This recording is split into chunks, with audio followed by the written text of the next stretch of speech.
Okay, so I got a phone call into the video. My first day of vlogging, and I've already screwed it up.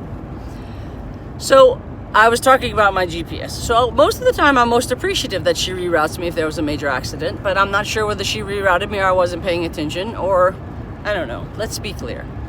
I've been geographically challenged since birth. It's just something I wasn't born with that gene. North, south, east. Don't tell me to come to your house and head west, because that's not going to help.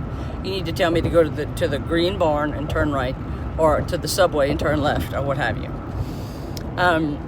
It brings me grand anxiety. So I would rather just blindly follow the GPS.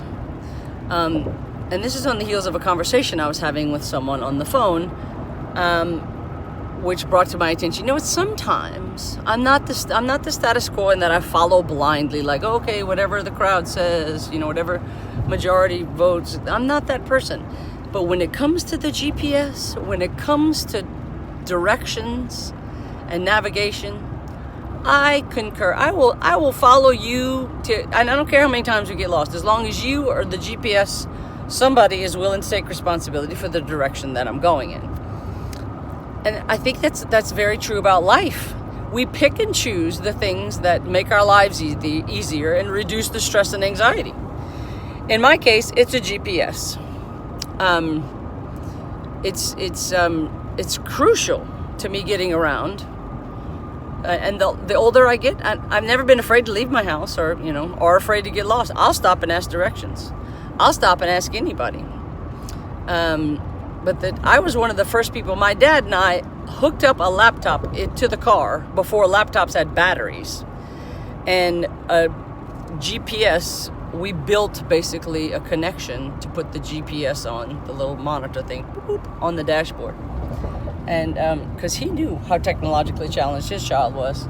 So we created a piece of technology together to ensure that I didn't get lost. And when I would get lost, I would pick up my ham radio and call one of his friends to guide me home. The middle of the night, all the time. Somebody had to help me get from point A to point B. My son was 4 years old, and we'd get in the car to go someplace, and he'd say, Pat, you took the wrong turn. I'm like, no, I didn't. And sure enough, he was right. He's still right. My sister used to call and say, could you let me talk to Adam so that he can tell me how to get around Baton Rouge?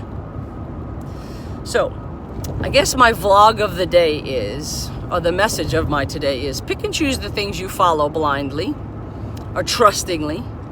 Know what those are, and adhere to your strengths, people. Know what you got. Know your tools, the tools in your toolbox that you're willing to use, and the ones that you're willing to let somebody else use. Suri and I, tight. We have a solid relationship. I work hard at that relationship, and I will continue to do so, even when she takes me to see cows. And the truth of the matter is, I'm going to be a tad bit late for the thing that I was going to, the birthday dinner, I think. But the truth is, I got to see some beautiful cows today that I wouldn't have normally seen.